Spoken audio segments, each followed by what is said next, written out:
intelligent.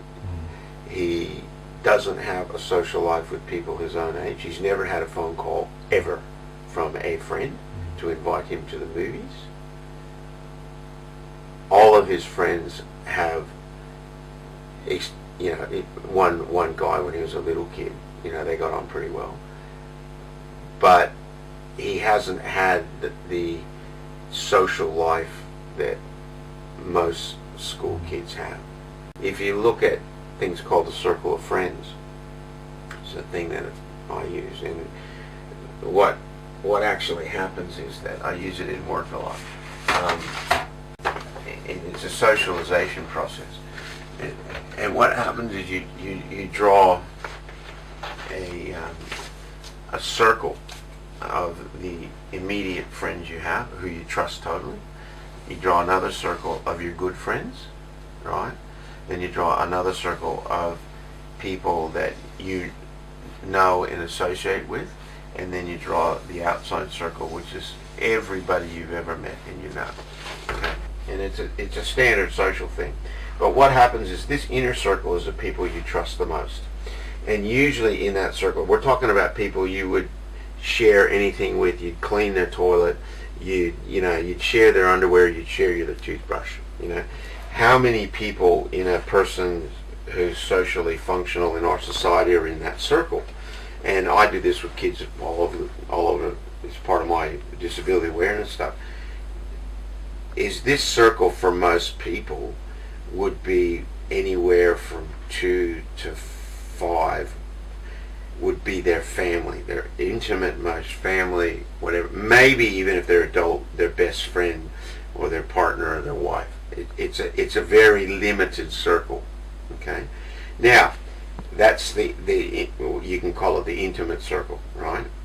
Now this circle here are your really good friends.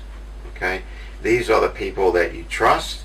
You ring up, look, I've lost I've lost my credit card. Can you ship me $200?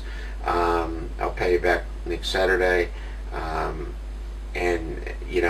Or I've just found this wonderful new woman and I want to talk to you about it. Or these are the people that you whinge about your family or your in-laws or your job. And there's a fair bit of trust in here. So as the circles go out, the trust decreases. Okay, so those are your good friends. Now the next circle are your friends that you know that you come across on a daily. So for example, in Ty's situation here would be his workmates, his swimming people, his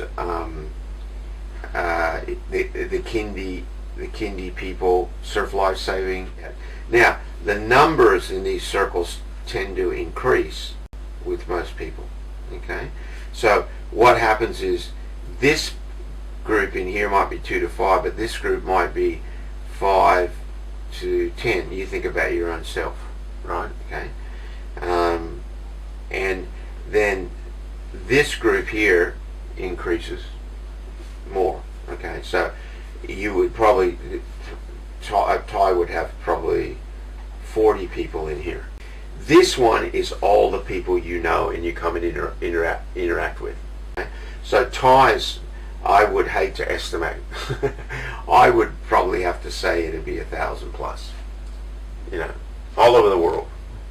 So Ty's circle of friends is probably different, and people with disabilities as a whole have different ones, okay, depending on the disability. Most kids have this 2 to 5, 5 to 10, 40, all is not as big as Ty's. However, this circle here, which is your good friend circle, in most people with disabilities, is not very big because they don't have the skill, they don't have the freedom, their interests are varied, they may not have the communication. So a person with a disability, their circles would look like this. Generalization, right? 2 to 5, and that's the same as everybody else. And I do this with a whole class full of kids, right? here, I'd have to put Ty. Probably less than 2. I don't even know if I can identify them, who would be what I would call the same relationship that I would have with my best friends. Or, I'm not talking about my wife, I'm not talking about my family, I'm talking about who can I connect with after not seeing for 20 years and be right back where I started from. Right? Ty? And I'm being harsh.